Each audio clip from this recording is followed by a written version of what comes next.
Shri Advaita Gadadhara Shivasadi Gaura Bhaktavinda. Hare Krishna Krishna Krishna Hare Hare, Hare Rama Rama Rama Hare Hare. Mukham karoti vachanam pangam langyate girim yad kripatamam vande Shri Gurudina Taranam Parmanandam Madhavam.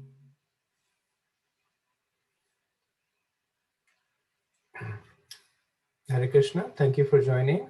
We'll resume our discussion, fourth canto, fourth chapter from verse 17. This is essentially the chapter that deals with, the title of the chapter is Sati Quits Her Body, and it begins with Sati after being tossed on the horns of dilemma to follow the instructions of her exalted husband Lord Shiva, or her own desire to be with her family, she finally leaves. So the first 5 verses talk about Sati going to the sacrifice of Prajapati Daksha. And then we see how Daksha and almost everybody at the yajna, with the exception of her mother and sisters, they ignore her. And Sati Devi also notices that the yajnas that are being performed, the oblations are not being offered to Shiva. So beginning from verse 11, Sati Devi begins to condemn her father and glorify her husband. So we'll resume from verse 17. Kranopidaya nirayadyadakalpaishe dharma vitarya ashanabhir nirbhir ashamane chindyat prasaya rusatim asatim prabhuschej jivama sunapi tato vishrajat sadharma. Sati continued, if one hears an irresponsible person blaspheme the master and controller of religion, one should block his ears and go away, if unable to punish him. But if one is able to kill, then one should by force cut out the blasphemer's tongue and kill the offender. And after that, one should give up his own life. Strong words, which is words that were repeated by Lord Chaitanya also, that how should a devotee deal with one who is offending a Vaishnava? So offending a Vaishnava is, of course, considered to be one of the greatest aparadh. But here Sati Devi is talking about, what if you are not offending a Vaishnava, but you are in presence of somebody who is offending a Vaishnava? So she says, Isha Dharma Avitari. So here she is referencing her husband. Isha, master, Dharma Avitari, controller of religion. Then Ashyamane is being blasphemed, Ashnibhi Nirabi, by irresponsible people. So what should one do? So she says, Karano Pidhaya Niraryad, that one should leave blocking both ears. Then she says that Prasaya Chindaya Jivam, that with great force cut out the tongue, Rushatyam Asatyam, of the vilifying blasphemer. Then Prabhu Chet is that if one is not able to do so, which means that one is not able to kill the person, Ashunapitata, then certainly visrajets dharma, that one should give up his own life. So in response to so if you remember, the previous verse was the one in which Sati described the 8 kind of people, the 4 kind of sadhus and the 4 kind of the asadhus. Daksha may say to Sati that you have been distinguishing between sadhus and asadhus based on how they discern the qualities of people.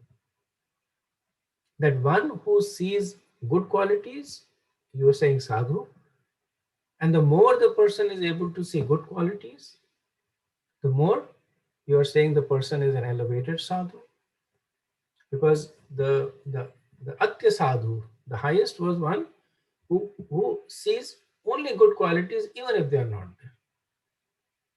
So he's saying that based on the qualities, you're saying that one who sees good qualities is a sadhu and one who sees faults is a sadhu. But you at the same time is standing in front of me and seeing faults in me. So I am a Brahmana, I am a Prajapati. I am worshipped by the whole universe as the foremost of Prajapatis. In relation to you, I am your father who is naturally worshipable. You are neglecting all these good qualities in me and just seeing bad qualities. Therefore, it is not me, but you who are an asu, asadhu, uttara. So that's the quality of the asadhu uttara, that the asadhu uttara overlooks the good qualities and sees only faults. So Sati Devi responds to this implicit criticism by saying that actually I have committed a great offense to Lord Shiva by standing by while you criticized him. So what to speak of criticizing you? I should have actually killed you. So the point that she's making is that one who criticizes a devotee, he is the most fallen. So even the sadhus take pleasure in killing such a person. So just like there is no sin in killing a venomous snake. Srila Prabhupada shares this incident about Bhaktisiddhanta, that they once went and checked into a building and there was a black cobra there. And without hesitation, Bhaktisiddhanta said, kill the snake.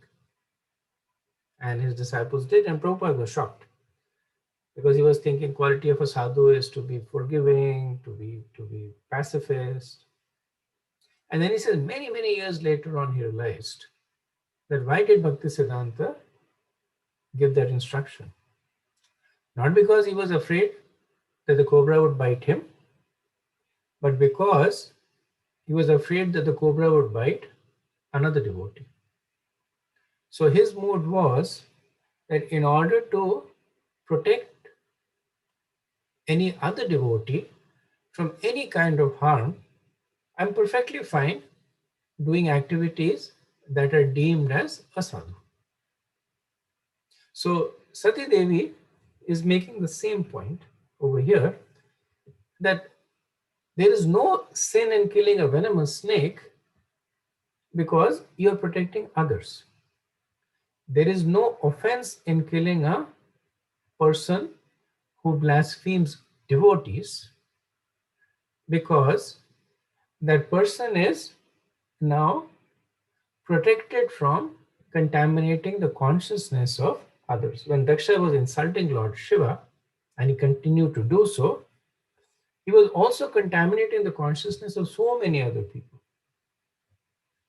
And there is no sin. It is not an activity of an asadhu, but the activity of a sadhu.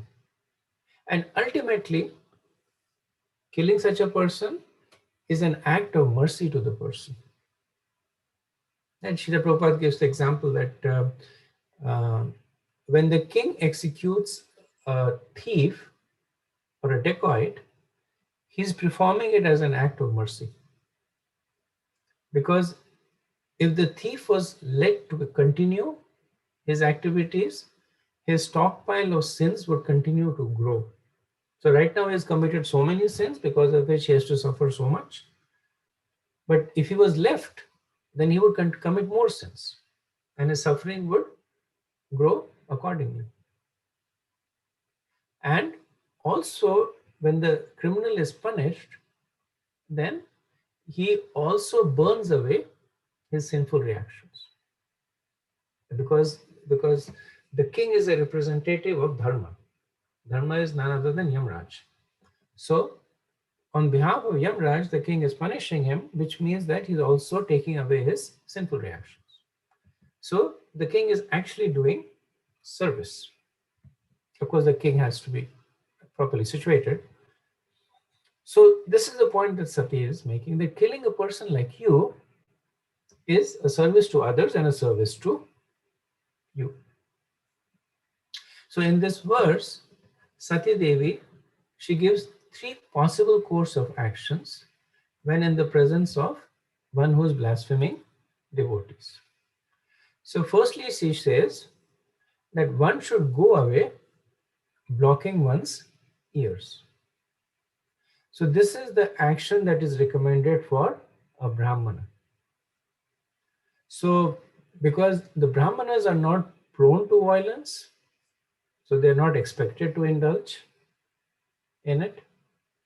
The Brahmanas are not recommended to kill themselves because then they would be contaminated by the sin of Brahmahatya. So the course that is recommended to them is that they should leave while chanting the name of Lord Vishnu. And ultimately, when a person is deprived of the association of the Brahmins, then that is punishment in itself. Second course of action is, Sati Devi says, is that one should kill him or should cut out his tongue, or having cut out his tongue, one should give up one's own life. So this is obviously the actions recommended for a Kshatriya.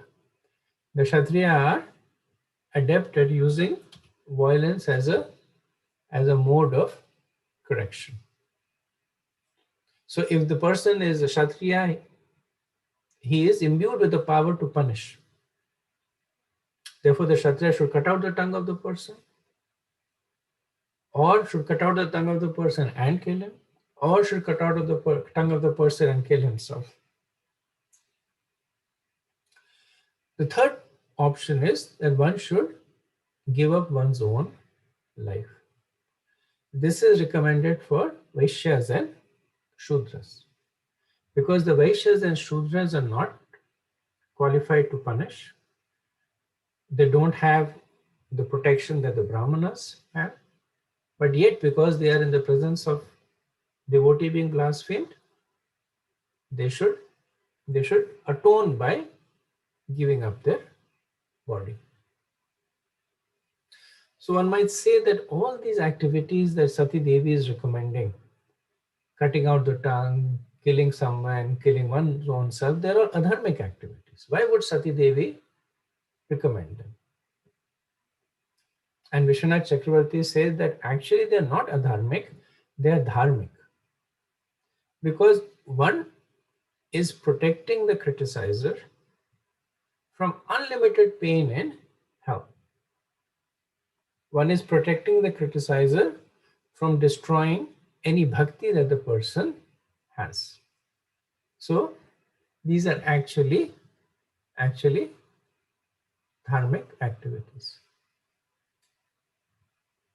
So practical circumstances in the current day and age, one is in the presence of devotees being qualified, criticized, then either one should defend or one should leave the place and not associate with the person.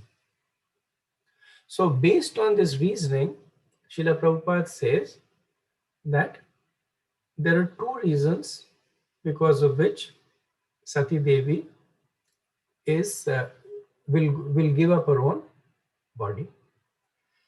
First is, Prabhupada says that because Daksha happened to be the father of Sati, she decided not to kill him, but to give up her own body in order to compensate for the great sin she had committed by hearing the blasphemy of Lord Shiva. So Sati Devi had said that either you kill or you kill yourself. So because she cannot kill her own father, she is giving up her own, or she is deciding to give up her own body. The second reason is that Prabhupada says that Sati considers herself in the category of Vaishya or Shudra. Prabhupada quotes Bhagavad Gita 9:32, Striyo Vaishyas Tatha Shudra, women laborers and the mercantile class are on the same level.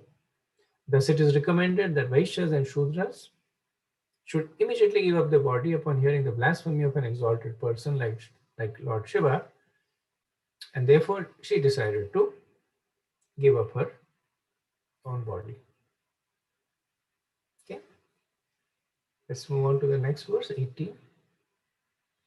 Atastavotpanam midam kalevaram nadharyashe shitikantha garhinam jagadasya mohadi vishuddhimandaso juga pishattasyo dharanam prachakshate.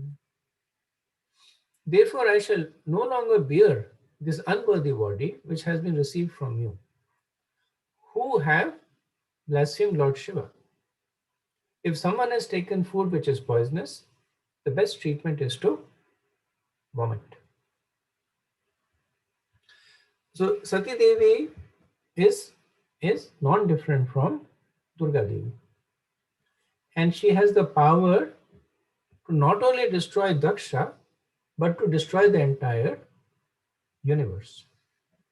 So even though in the previous purport Prabhupada said that Sati Devi is a woman, and like Vaishya and Shudra, she does not have the power to correct, here he makes the point that she does have the power. Durga Devi, she can destroy the entire universe if she wants. But the reason that she's not killing Daksha is stated over here, that I have received my body from you. So instead, Sati is performing atonement herself. So what is the sin that she's atoning for? And that is something that has been explained in the previous verse, that in her presence, an exalted Vaishnav, her husband Lord Shiva, was blasphemed. Of the three possible courses of action, she chooses the third, which is giving up her body. And the reason, as we discussed, is that she receives, Daksha is her father. She does not want to be implicated in the sin of patricide. So she does not want to kill her father. Then because she is a woman, she is considering herself as a level of Shudra and performing the course of action that is recommended for it. So she is deciding that the best course of action is that she should give up the body. So just as a person eating poisonous stuff, the person will relieve himself by rejecting the food through vomiting. Sati Devi, she considers a bodily connection with Daksha as poisonous. And therefore, giving it up is the best course of action. Srila Prabhupada says that since Sati was the representation of the external potency of the Lord, it was in a power to vanquish many universes, including many Dakshas. But in order to save her husband from the charge that he employed his wife Sati to kill Daksha, he could not do so due to his, because he could not do so due to his inferior position, she decides to give up her body. So this is the third reason that Srila Prabhupada talks about, that Sati Devi till the very end wants to glorify her husband. So if she kills Daksha, then everybody will say that Lord Shiva had to rely on his wife to avenge his insult. So that would be blemishing his greatness. So we see similar mood in Ramayana. When Hanuman, he went to Lanka, and first time when he went to Lanka, he burned the whole Lanka down. He went to Sita Devi, convinced her by showing her the ring that he is coming from Lord Ram. And then he says that you come with me and I will take you back to Lord Ram. So Sita Devi first objects that other than my husband, I've never touched the body of another man. So how can I ride on your shoulder? And Hanuman defeats that argument, saying that I'm like your son, I'm like your child. So how can there be any stigma attached to it? Sita Devi accepts it. And then she says that if you rescue me, then where is the glory of Raghupati? The whole world will say that my Lord could not rescue me, so he had to send somebody else to act on his behalf. So better for me to stay and wait for my Lord to come and rescue me, which is what happened. So similarly, Sati Devi, being cognizant of the reputation of Lord Shiva for posterity, decides not to exercise her power and kill Daksha.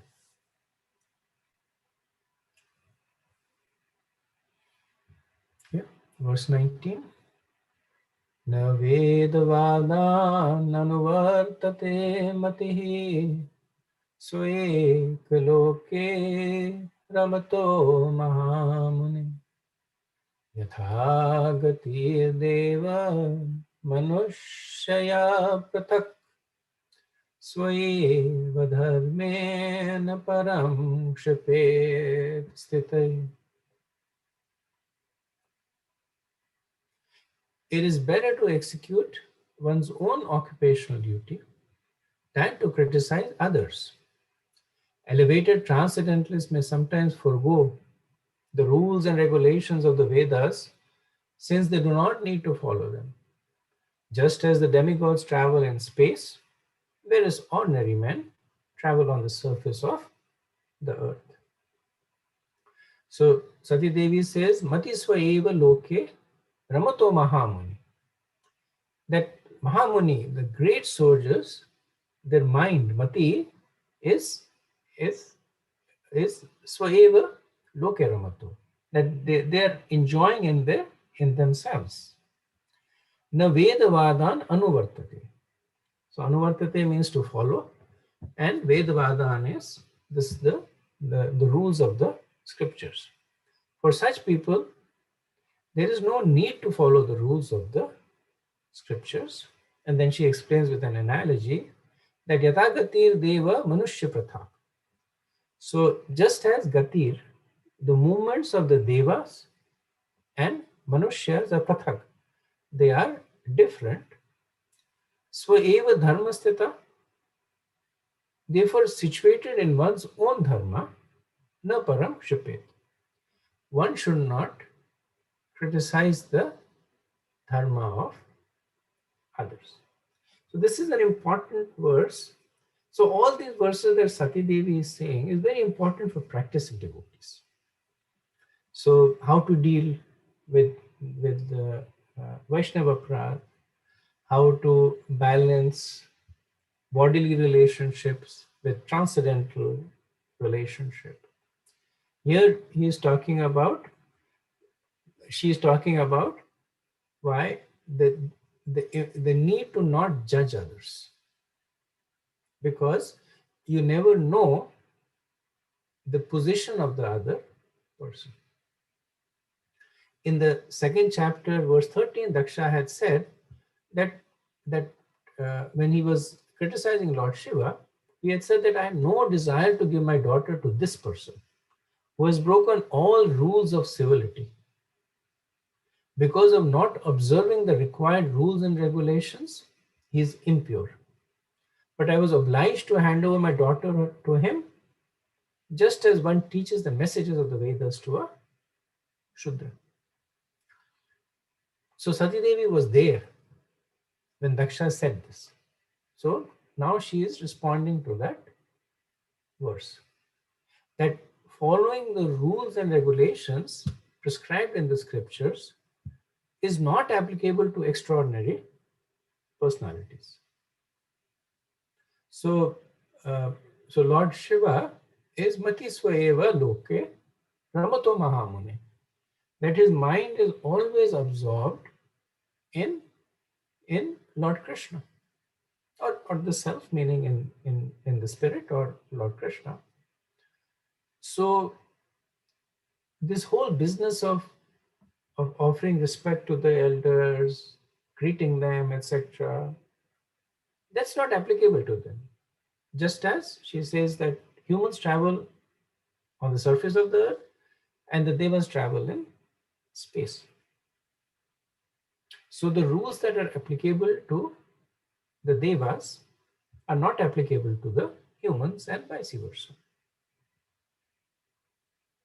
So at this point, Daksha might say that I'm also a Mahamuni. So I'm also beyond the rules of the scriptures. You're quoting scriptures saying that one who criticizes a Vaishnava is fallen, but I'm a great person myself. So even I am beyond all these rules and regulations that you are using to criticize me. So Sati says that it is better to execute one's own occupational duty. So the point that she's making is, you're not a Mahamuni. Your occupational duty is to follow the rules and regulations of the Vedas. But my husband is exalted because he's absorbed in the meditation of the Supreme Lord. The rules and regulations do not apply to him. So the analogy that she's saying also applies to Lord Shiva and Daksha. The Daksha is an ordinary person who is subject to the rules and regulations. Just like ordinary humans travel on the surface, Lord Shiva is an extraordinary person. And he is beyond the rules, just like the Devas. They are beyond gravity, beyond the rules of nature, and they travel in heaven. When in Mahabharata there is a pastime that when the Pandavas were in Vanvas, so they were 12 years of Vanvas. This is after they had lost the gambling match. 12 years of Vanvas, and 13th year was Agyatvas. So towards the end of their Vanvas, Arjun actually, he goes to, on the invitation of his father Indra, he actually goes to heaven. And there he stays for a year. So while he is in the heavenly planets, the famous Apsara Urvashi, she sees him and becomes very attracted to him. So Urvashi approaches him, wanting to enjoy with him. And then Arjun declines. He says that, that you're actually my mother. Because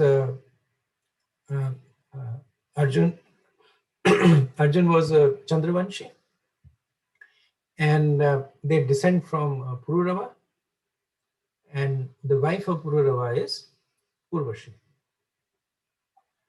So, so he said, "You're actually my ancestor, and I consider you in the position of my mother. So how can I enjoy with you in a conjugal mood?" And then Urvashi responded by saying, "All these rules, they're applicable to you people in heaven, in earth. They're not applicable to the residents of heaven. So there is no harm in you enjoying." And Arjun, he says that they may not be applicable to you because you are a resident of heaven. I am not a resident of heaven. So it's not in my adhikar to act according to something that I am not. So he declines. And of course, then we know that Urvashi got angry at him and she curses Arjun to become a eunuch. And Arjun then goes to his father and says that Indra says that this is what has happened. And Indra says, "I cannot reverse her curse, but I can modify it, that the duration of it will be only for 1 year. And you can pick the time when the curse becomes effective." So then, of course, we know that in the 13th year of the Gyatavas, Arjun allowed the curse to be active. So he actually became a eunuch by the name of Brihanlala. And he lived in Matsyadesh for a year.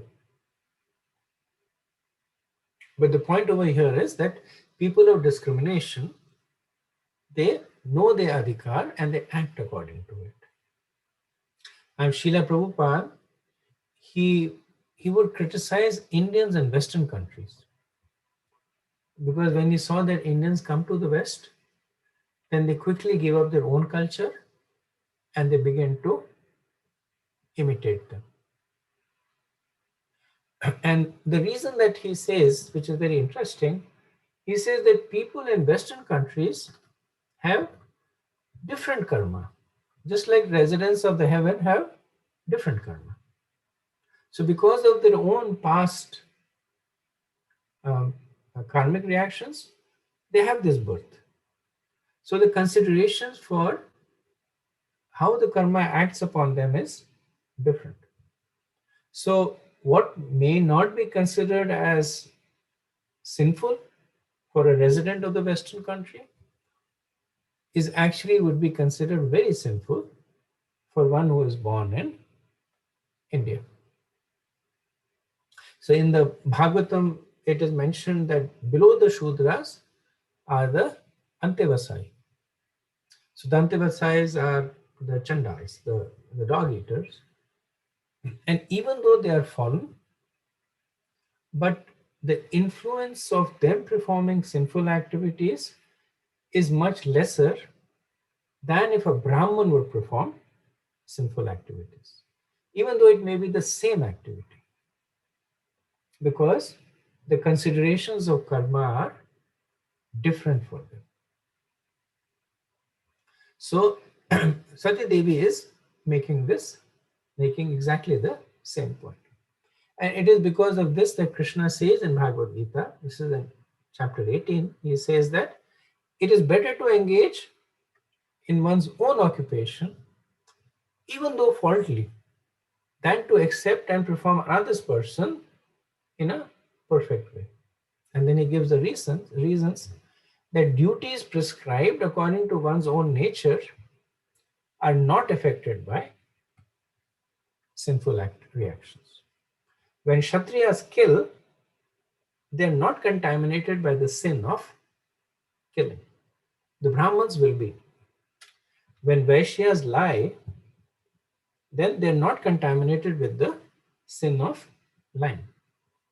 Prabhupada mentioned once that if you go to a shopkeeper and you say that, "Is this product good quality?" He may know it's not good quality, but he will say this is the best quality you will get in the market. And now they don't have, but I remember when I was small and we would go to shops, they would actually have picture deities on where the person says, they would have picture deities. And they would say that I'm speaking in front of the Lord over here, so I cannot speak a lie. And most of them were lying most of the time, but they would like very, very sincerely tell you that, let my Lord be witness, but this is the best quality of cloth that you will get in the market. This is the cheapest price you will get. And Prabhupada says that they're not, because if they don't lie, then if they say that this is okay quality, you get a better quality in the other shop, nobody will buy from you.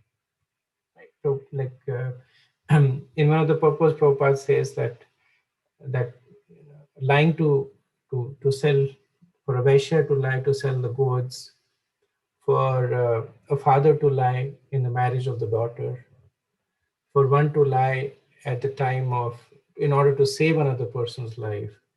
Fourth situation, I forget what the fourth situation was. He says 4 situations, lying is not considered to be a sin, because the prevailing karma, it has different considerations.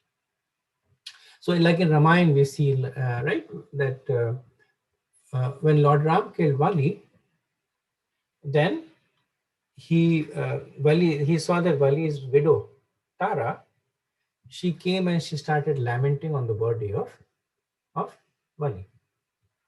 And Lord Ram turned to Sugriv and said, he instructed him that you marry her. Now, Lord Ram himself was Ekapatni, but he was recommending Sugriv to Sugriv already had a wife. He was recommending Sugriv to marry again. Not only was he recommending to marry again, he was recommending that he marry the wife of his elder brother, who is considered to be like a mother. So he's saying that you marry her. And the acharyas say the reason is that Lord Ram knew that the nature of the nature of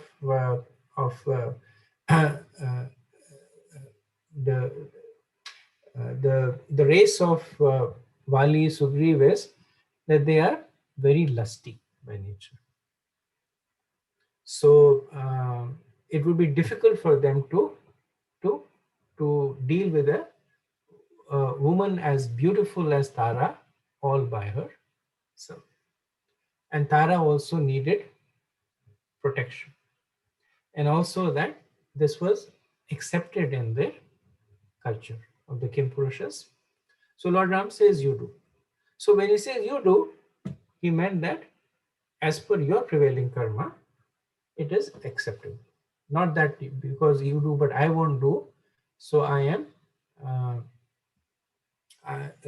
so I'm following duplicious standards. No. See, based on where I am, this is best for me. Based on where you are, this is best for you. So this is a core principle of people who are successfully practicing devotional service for an extended period of time. So there are people who come into Krishna consciousness, and for a while they're very, very enthusiastic, and then they go away. Or if they don't go away, they just hang on. It becomes a cultural kind of a thing. But for devotees who are successively making advancement, who are day by day increasing their realizations, this is the characteristics of them, that they know the adhikar, they act according to it in a way that it moves, it progresses. They do not imitate, but they accept instructions. For instance, Sukadeva Goswami, he did not take any formal initiation. Right? As soon as he was born, he ran away. And then some person said, the speaker of the Bhagavatam did not take initiation. What's the need for me to take initiation? Or we see Indra performing so many mischievous activities. Right? Later on in the fourth canto only, we'll see how Indra keeps stealing the horse of Prithu Maharaj, and how Indra disguised himself to have conjugal relationship with Ahilya, the wife of Gautam Rishi. Who was like her, like his mother. And uh, we see Krishna performing Ras Leela. We see Lord Shiva drinking poison. So all these are examples of elevated persons acting contrary to the rules. They should not be imitated. They should not be judged. So Vishwanath Chakravarti, he quotes two verses in context of this important purport. Both of them are from 10th canto, chapter 33. So he quotes verse 32, wherein it said that great persons who are free from false ego act piously in this world. They have no selfish motives to fulfill. And even when they act and appear in contradiction to the law of piety, they are not subject to sinful reactions. Why? That is in 34, that material activities never entangle the devotees of the Supreme Lord, who are fully satisfied by serving the dust of his lotus feet. Nor do material activities entangle those intelligent sages who have freed themselves from the bondage of fruitive reactions. So how could there be any question of bondage for the Lord himself, who assumes his transcendental form according to his own sweet will? So this is answering criticism that uh, the activities of Krishna may be immoral by the scriptural perspective. So the paths of the conditioned and the liberated souls are different, just as the paths of the humans and the devas are different. So Sati Devi is saying to Daksha that you are a conditioned soul. Your adhikar is to adhere to the Vedic injunctions. Lord Shiva is liberated and he is beyond this. So each of you should be situated in your own dharma, and one should not criticize the path of others. So Lord Shiva should not criticize Daksha for being materialistic, and which he does not. And Daksha should not criticize Lord Shiva for acting on a liberated platform, which unfortunately he did. Now, this is also applicable to those who are in the liberated platform, that they should not criticize the conditioned souls. Right? In fact, Krishna says in Bhagavad Gita that so as to not disrupt the mind of ignorant men who are attached to fruitive activities, the learned person should not induce them to stop work. So both ways it goes. So Prabhupada in the purport says that Daksha found fault with Lord Shiva for not observing all the strict rules and regulations of the Vedas. But Sati asserted that he had no need to observe such rules. It is said that for one who is powerful like the sun or the fire, there is no consideration of purity or impurity. The sunshine can sterilize an impure place, whereas if someone else were to pass such a place, he would be affected. One should not try to imitate Lord Shiva, rather, one should strictly follow one's prescribed occupational duties. One should never vilify a great personality like Lord Shiva. And by extension, one should never vilify another devotee, because you do not know that a devotee may externally be appearing to be simple or to be slow or apathetic, but you never know what the position of that devotee is. When Lord Brahma was running after his daughter, then the Sadgarbhas were laughing at him. And because of that offense, they had to suffer so many lives in hellish conditions. So even if a great devotee is committing an offense that is ostensible, one should still refrain from being critical. Rather, one should do as the other sons of Brahma did, Marichi and the other sons of Brahma. They respectfully went to him and requested him not to act in a way because it was not for his welfare. Okay, so let me pause over here, see if there is any discussion. Hare Krishna, Prabhu. You spoke about how the activities, like for instance, Lord Shiva drinking poison, Krishna stealing, and in the same breath, you also spoke about Indra stealing the horses. Could you? I mean, it just seems like I don't know. Am I missing something? Like it seems like it's not on the same level. I guess that's what I wanted to say. True, it's not on the same level, but the principle is still there, right? Because think of it this way, that by stealing, what happens when Indra steals the horses of Prithu? Maharaj Prithu is then ready to kill him. And of course, he is fully qualified to kill him. And then Lord Brahma comes, and who does he intervene on behalf of Indra?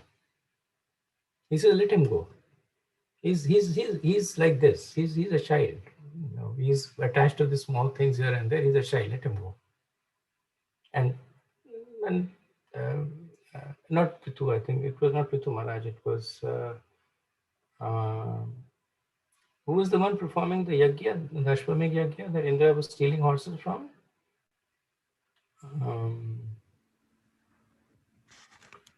Forget the name. But why would Brahma take the side of one who was grossly sinful? Right, but he still takes the side of Indra. So it's not that Indra is at the same level as Krishna, but the principle is equally at play there. That the activities of great people cannot be judged by ordinary circumstances. So so later on in the Bhagavatam we see that Brahaspati, who is the spiritual master of the Devas, he once gets so much infested with lust that his brother's wife, who was pregnant at the time, he rapes her. And what is the consequence to Brahaspati because of that? Nothing. When the wife protests, when the child in the womb protests, then Brahaspati curses the child that you will be born blind. And the child is actually born blind. And there, I was hearing a lecture on that, same point is made, that if an ordinary person committed such an activity, then the person should have been immediately killed or vilified. Brahaspati continued in his role as the spiritual master of the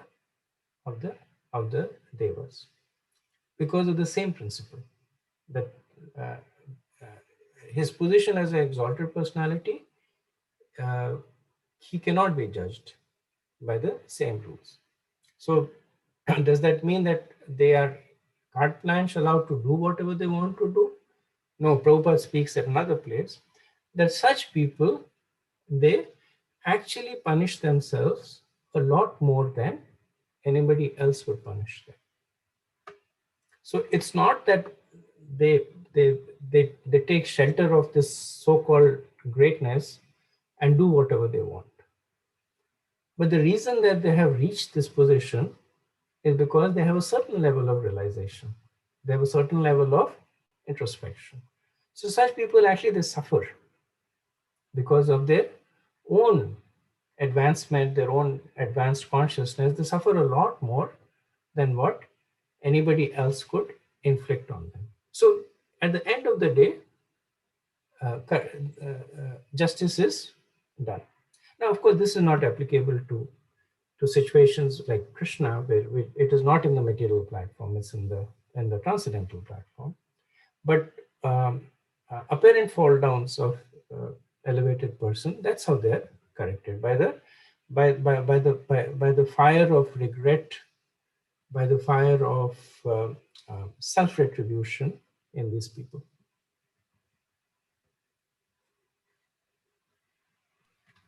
Prabhu, can I follow up with that? I had another question, but then what you just mentioned, I'm trying to still grapple with what you just said. Like Brahaspati raped a pregnant woman, and he was, seems like from Kali Yuga point of view, he was like let scot free. And but yet in the same vein, we spoke about how something that is considered sinful for a Brahmana may not be so for a Kshatriya or Chandala.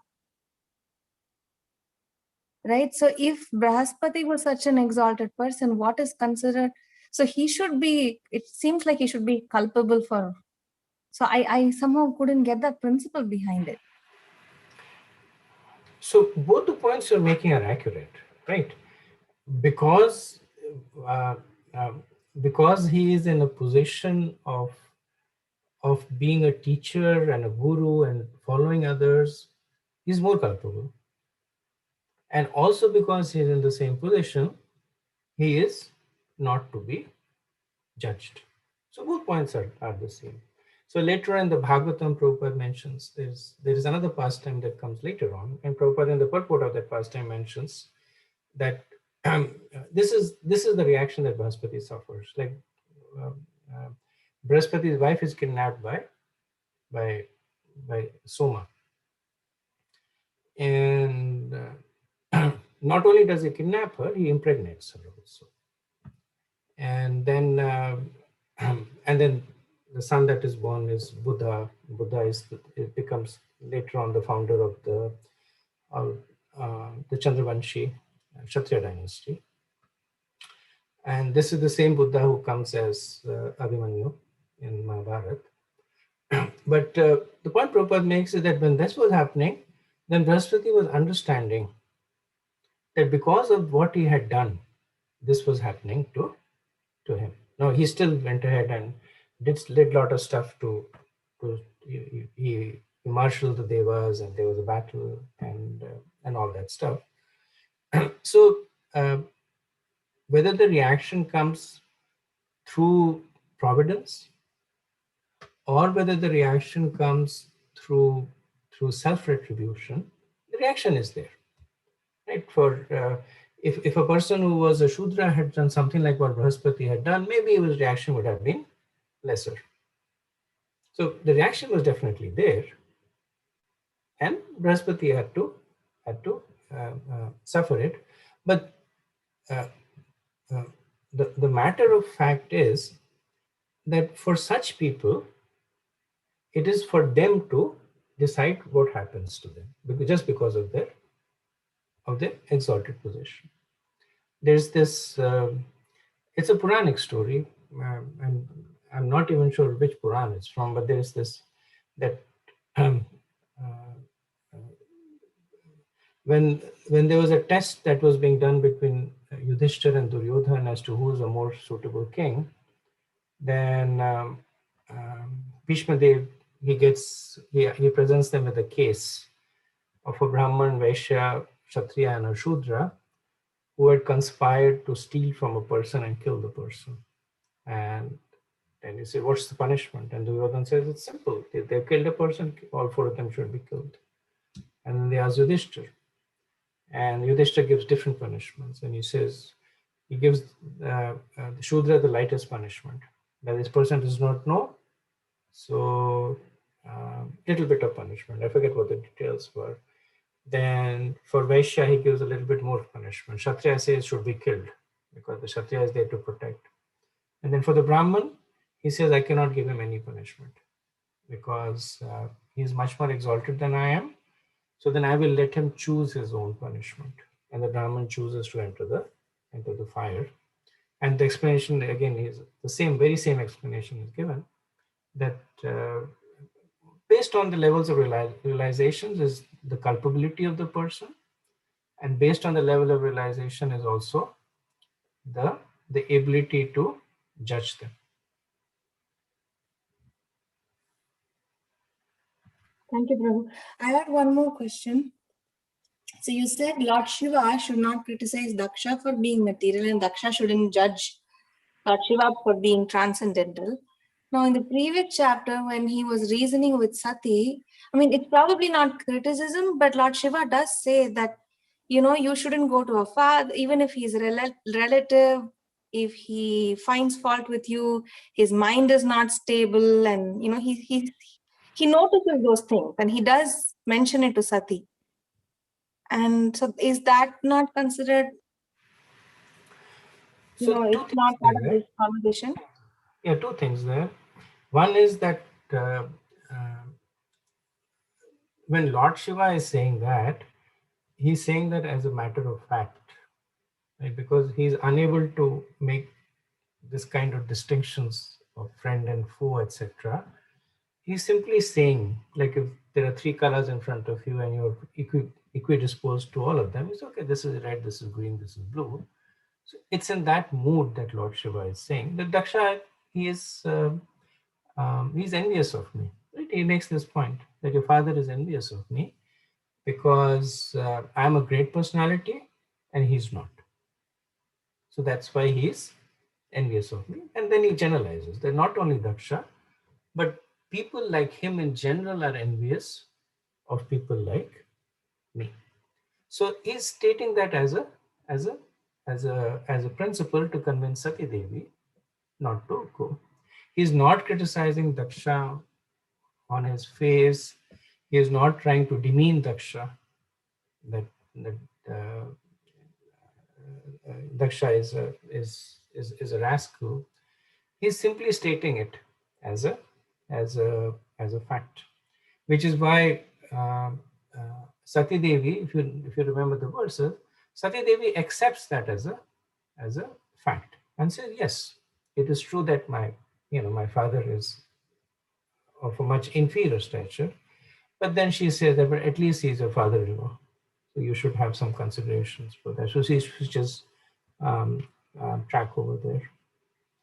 So externally, yes, the the verbiage may look like Lord Shiva is criticizing, but both Prabhupada and Vishwanath Chakravarti say that there's no boasting of Lord Shiva in this, where he says that people like Daksha are envious of people like me because we are elevated and he's not. There's no boasting over there because he's stating things matter of factly. It's the nature of saintly people, right? They say things as they are, especially here because it's important to make their point to his wife.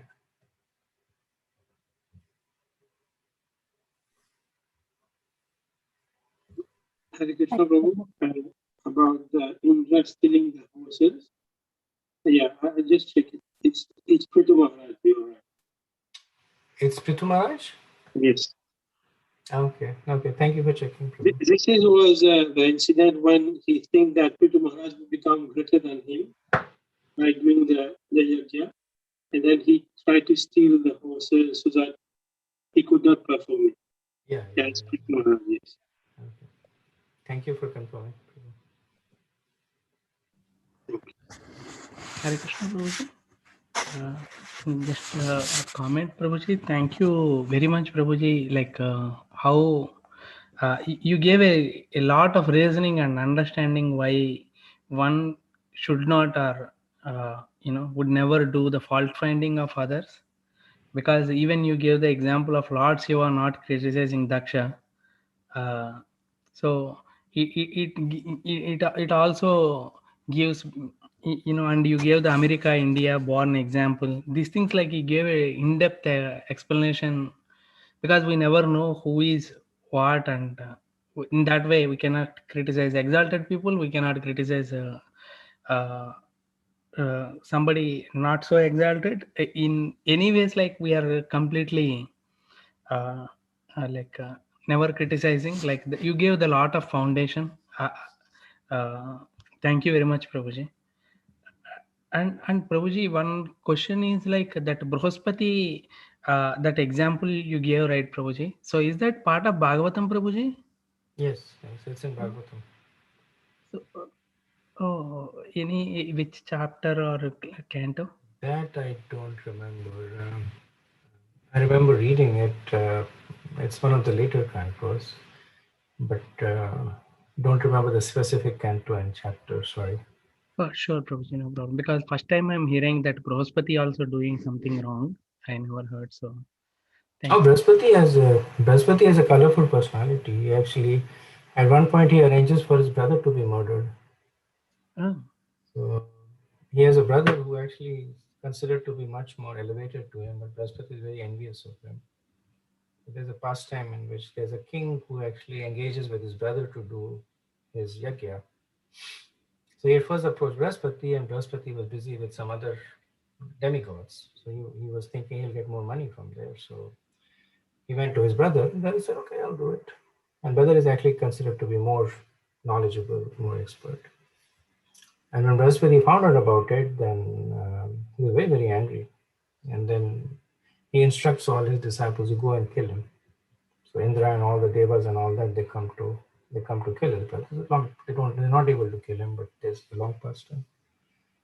So yeah, they're the Puranic stories about different personalities, not meant to show that these activities are okay and Brihaspati did that, we should be also obviously okay for us to do that, but to illustrate a principle also that even great personalities might get influenced, also to instruct the principle that, as we were discussing, that the activities of great personalities are are never to be imitated.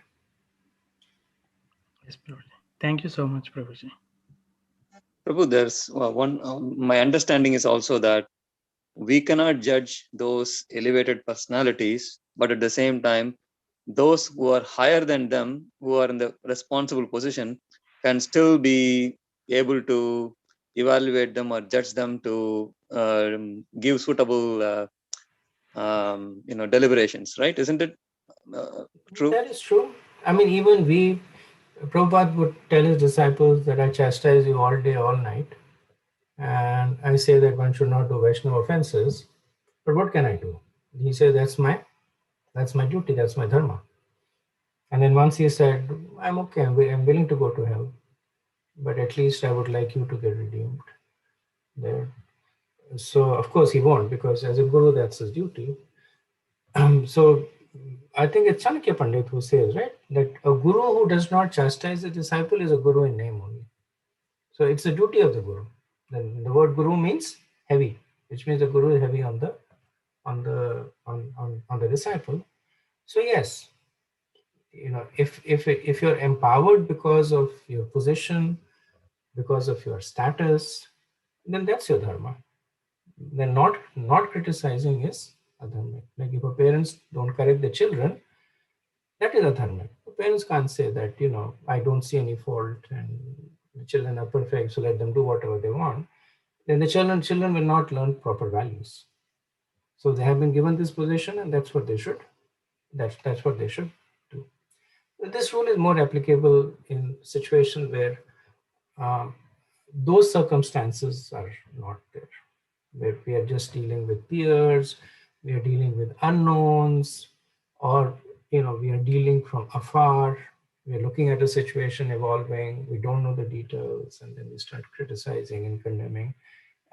In those situations, not in specific situations where there are strongly mitigating considerations. Thank you, Prabhu. Thank you very much. Okay, thank you. Let's proceed to verse 20. Karma pravratam cha nivratam veda vichobhya lingamashritam virodhita yuga padika kartari dvayam tatha brahmani karma narachati. In the Vedas, there are directions for two kinds of activities. Activities for those who are attached to material enjoyment and activities, and activities for those who are attached to material enjoyment and activities for those who are materially detached. In consideration of these two kinds of activities, there are two kinds of people who have different symptoms. If one wants to see two kinds of activities in one person, that is contradictory. But both kinds of activities may be neglected by a person who is transcendently situated. So Sati Devi is continuing to build upon the point that she made in the previous verse, that Lord Shiva, because of his superior position, is not expected to follow the rules and regulations of the Vedas. So Daksha might say that if Lord Shiva cannot abide by the rules of a grahastha, then let him follow the rules of a sannyasi. Because in grahastha there is a lot of decorum that needs to be maintained. This whole thing about atithi satkar, how to greet guests, give in charity, it's an important part of grahasthasana, especially dealing with guests. It's an important part. In the Manu Samhita there is lot of instructions given, proper way to greet a guest, improper ways, consequences of not greeting a guest properly. So Daksha is saying that, okay, you're saying that Lord Shiva, your husband, is exalted, then he is a grahastha, he's married to you. So as per the Vedavad, he should respect me as a father-in-law, he should follow the rules and regulations. But let's assume that he is exalted, then he should follow the rules of a sannyasi, which is another way of saying is that he should leave you and he should go to the forest. So Sati Devi says that karma pravratam cha nivratam. So pravriti is enjoyment and nivriti is renunciation. So karma pravratam cha nivratam, that discerning that the path between the path of enjoyment and renunciation, apyaratam, they're both valid. So pravriti is valid, nivriti is valid. Why? Veda vichaya ubhaya lingam ashritam. That since they are prescribed, both of them are prescribed in the Vedas according to qualification. So she is saying that grahastha is valid and sannyas ashram, they are both valid. Grahastha is pravriti and sannyas is nivriti. But she says virodhi tat yuga padaika kartari, that one should not perform both actions. So one should not live like a sannyasi in grahastha, and one should not become a sannyasi and then act like a grahastha. Dvayam tata brahmani karma rachati. But both the person fixed in Brahman does not have to perform either of the actions. So essentially she is talking about the material and the transcendental path here. So the pravriti mark for grahastha, the nivriti mark for sannyasi, and then then she says there is a third category also. So she said that, you're saying that my husband should act like a sannyasi, but he's actually acting at even higher platform than a sannyasi, because higher than pravriti or nivriti is brahmani karma narachati, is one who is in the path of bhakti. And because Lord Shiva is situated in transcendence, he is not expected to follow the rules and regulation of either a Brahman or a sannyasi. She also says that one cannot follow both the paths at the same time. So at the the mixing of the Brahman of the brahmacha of the grahastha with the sannyasi, that is simple to understand, right? Because they're so different. That a sannyasi is traveling, grahastha stays at home, grahastha is married, sannyasi is not. So does not take a lot of discernment to see that one cannot be a grahastha and a sannyasi at the same time. And now she is extending it, saying that just like one cannot be a Brahman and a sannyasi at the same time, one cannot be situated at the stage of transcendence and materialism at the same time. So a person who is situated in bhakti, he cannot be expected to follow either the path of pravriti or nivriti. So because Lord Shiva is situated in bhakti, neither of the ashrams or any of the ashrams is applicable to him, because it is just not possible. Just like a sannyasi cannot act like a grahastha, one who is situated in the path of transcendence cannot act as a materialist. So Prabhupada in the purport says that Lord Shiva is in the transcendental position because, as stated before, he is always absorbed in the thought of Lord Vasudeva within himself. Therefore, neither the activities of the grahastha nor those of the sannyasi in the renounced order can be applicable to him. He is in the Paramhamsa stage, the highest perfectional stage of life. The transcendental position of Lord Shiva is explained in Bhagavad Gita. This is chapter 2, verse 52 and 53. That when one fully engages in the transcendental service of the Lord by performing activities without fruitive results, one is elevated to the transcendental position. Now, one might question over here that for devotees, it is recommended that while you are a grahastha, you be a good devotee. Or if the person is a brahmachari, it is recommended that while you are brahmachari, you be a good devotee. So does that mean that in their case, there is this principle does not apply? And the answer is that those injunctions are meant for practicing devotees. That because they still have material desires, they take on a certain varna and an ashram according to their guna karma, and through that, following the stipulations of that varna and ashram, they act according to their propensity. But because they're devotees, they also dovetail this to bhakti. This principle that is stated here is for personalities like Lord Shiva, who are completely in the spiritual platform. Well, Lord Shiva has a little bit to do with the more, but for all practical purpose, he is in the Paramhamsa stage. Okay, let's do the next verse.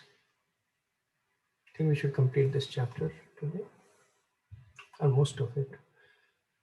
Mava padavya pitarasmadasthita ya yagyashalasho nadhuma vartmabhi tadanna triptera shubhridviridita avyaktalinga avadhuta sevita. My dear father, the opulence we possess is impossible for either you or your flatterers to imagine. For persons who engage in fruitive activities by performing great sacrifices are concerned with satisfying their bodily necessities by eating foodstuffs offered as a sacrifice. We can exhibit our opulences simply by desiring to do so. This can be achieved only by great personalities. who are renounced, self-realized souls. So now Sati Devi is comparing explicitly the position of people like Daksha with people like Lord Shiva and herself. So she says, Pita, oh father, Mava Padavya. Ma means no, that you don't have the treasures asmat asthita that I possess. Ya yagya shalashu. They cannot be attained by sacrifices. So he's saying that these treasures that I possess, you don't possess them because they cannot be attained by sacrifice. Na dhuma vartmabhi, nor by following the path of karma. Tad anna triptir, by filling the belly with food, ashu bridbir, or by nourishing the pranas. Then she says avyaktalinga, that these invisible powers, avaduta sevita. Avaduta are those who are beyond the material conception. And sevita means that these powers are serving those who are transcendently situated. Daksha had, earlier on, he had lamented that it is his misfortune that though he lived in the greatest opulence and his daughter had grown up in such extraordinary opulence, because of the instructions of Brahma, he was forced to give her, and he called Lord Shiva a lowly beggar. He said, I have to give her for a lowly beggar, and he says all those things that he lives crematorium, smears ashes, etc. So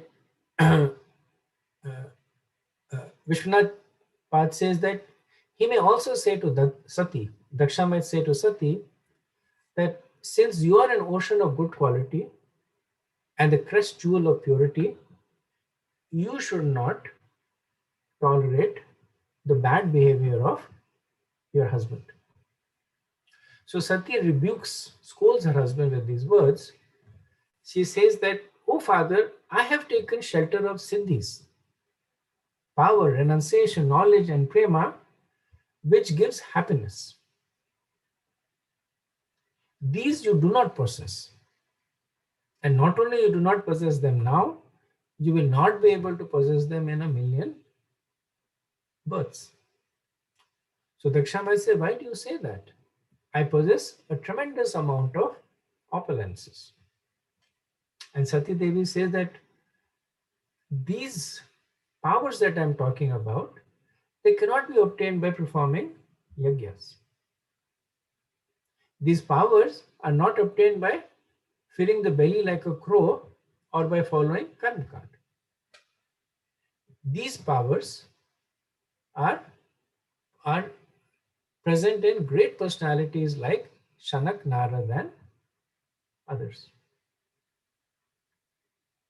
So essentially the point she's making is very similar to the point Krishna makes in chapter 2, verse 69, where Krishna says that what is night for the awakened is like day for the materialist, and vice versa. So that which is seen as desirable for the materialist is like refuse for the transcendentalist. And that which the transcendentalists aspire, the materialist can never appreciate. So she's making the point here that your criticism of the apparent situation of Lord Shiva is because you are a materialist and you are unable to appreciate the glories of transcendence. Not only that, not only are you unable to appreciate the glories, you will never achieve them yourself also. Because by karma and by yagyas and by pravriti marg, which is, she says, filling your belly, you will never be able to attain those powers. So Srila Prabhupada explains that that the real opulence of Lord Shiva is vairagya and prema. And He also possesses all the material opulences, but he does not care for them. That is why Sati says that such opulences are avyakta. So avyakta is used in two ways. One is that the opulences possessed by Shiva are not visible because they are beyond comprehension. And then it also means that even the material opulences that Lord Shiva has, they are avyakta. They are unmanifested because he does not care about them. Just like a person who is very rich and he may have lots and lots of wealth, but because he doesn't care for it, he lives very simple life. So that opulence is avyakta. It is unmanifest. Sati Devi also takes this opportunity to condemn the materialistic followers of Daksha. She says that they fill their belly with the food grades, tadanna tripte. So here she is pointing to the Brahmanas who were present at the yajna, and they had stood by as Lord Shiva was insulted. Prabhupada says there are two kinds of foodstuffs offered in sacrifice. One kind of foodstuff is offered in fruitive ritualistic sacrifice, and the other, the best, is food offered to Vishnu. Although in all cases Vishnu is the chief deity on the sacrificial altar, the performers of fruitive rituals aim to satisfy various demigods in return of some material prosperity. So expanding on Sati Devi's glorification of the position of Shiva, Lord Shiva, Srila Prabhupada says that her husband's position was different. He possessed all the opulences, but he did not exhibit them. Therefore, such opulences are called avyakta. So one may question that if Sati is condemning material enjoyments, why does she offer it to her followers? So those who are materialists, they worship Durga Devi. And Durga Devi is famous for giving material opulences. So is there a dichotomy in this? And Prabhupada says that Sati, being the devoted wife of Lord Shiva, offers all kinds of material opulences to the worshippers of Lord Shiva. This fact is explained in Srimad Bhagavatam in the 10th canto. Lord Shiva worshippers sometimes appear more opulent than the worshippers of Lord Vishnu, because Durga or Sati, being the superintendent in charge of material affairs, can offer all material opulences to the worshippers of Lord Shiva in order to glorify her husband. Whereas the worshippers of Lord Vishnu are meant for spiritual elevation, and therefore the material opulences is sometimes found to decrease. This point was very nicely discussed in the 10th canto. Okay, moving on. Maybe not. Let me see. I'll do this first and then we'll pause and see if there's any concluding thoughts. Verse 22. Naitena dena hare kritagaso deho bhavenalam alam kunjanmana Vida mamabhu kujan prasangatas tajanmadigyo mahatam avidyakrit. You are an offender at the lotus feet of Lord Shiva, and unfortunately I have a body produced from yours. I am very much ashamed of our bodily relationship, and I condemn myself because my body is contaminated by a relationship with a person who is an offender at the lotus feet of the greatest personality. So now Sati Devi is moving towards making the case for her giving up her body. So she says, Naitena dehena, that my own low-born body, alam alam, is completely useless. Dehod bhavena. Why? Because it comes from the body of the person who is Hare Kratagaso. So Lord Shiva is called Hare over here. He's called Hara, vocatively I think it becomes Hare. So Hare Kratagaso, who has offended Lord Shiva. Vridamam abhut. I have been humiliated, kujan prasanga, by bad association. Kujanma. So she says, Kujanmana, this birth janma digyo mahatam avidyakritko, which has offended a devotee, is useless. Previously, Sati was criticizing her father. Now she is criticizing her own body. That what is the use of her body? That it is alam alam. It is completely useless because it has come from the body of a person who is an offender of Lord Shiva.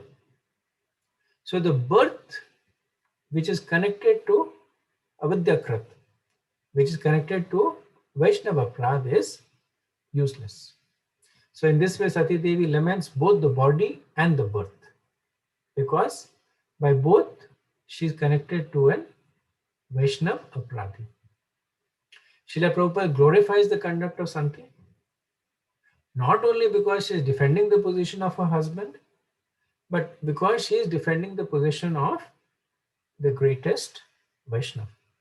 Prabhupada says Sati's behavior is exemplary, because no one should tolerate blasphemy against Lord Vishnu or his devotee. Sati is aggrieved not for a personal association with Lord Shiva, but because her body is related with that of Daksha, who is an offender at Lord Shiva's lotus feet. She feels herself to be condemned because of the body given by her father, Daksha. Okay, so I'll pause over here, see if you have any discussion.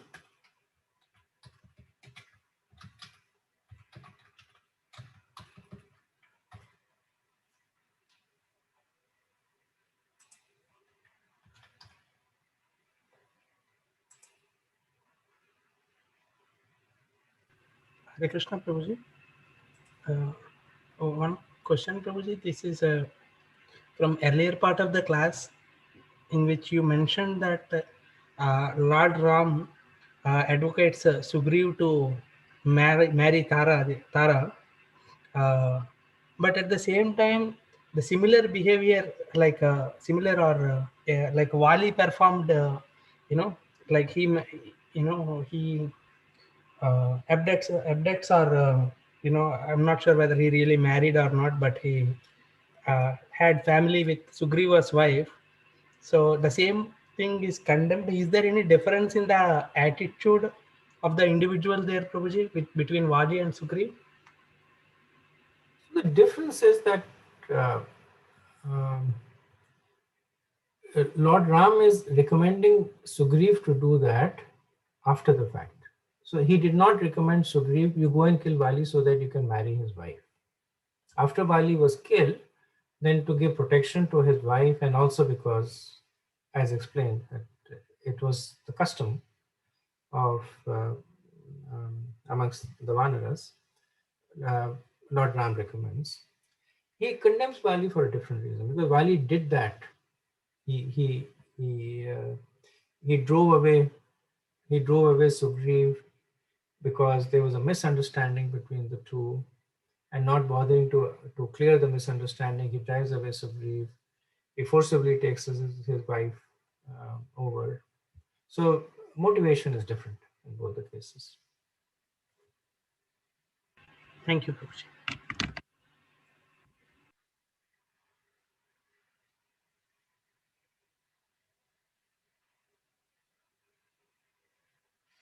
Okay, so no more questions. We'll pause over here. Panchakalpatarubhayaschet kripa sindhubhya eva cha patitanam pavanebhyo vaishnavebhyo namo namah. Anantakoti Vaishnavrinda ki jai, Srila Prabhupada ki jai, Nitai Gaur Premanande. Hare Krishna. Thank you very much. Thank you. Hare Krishna.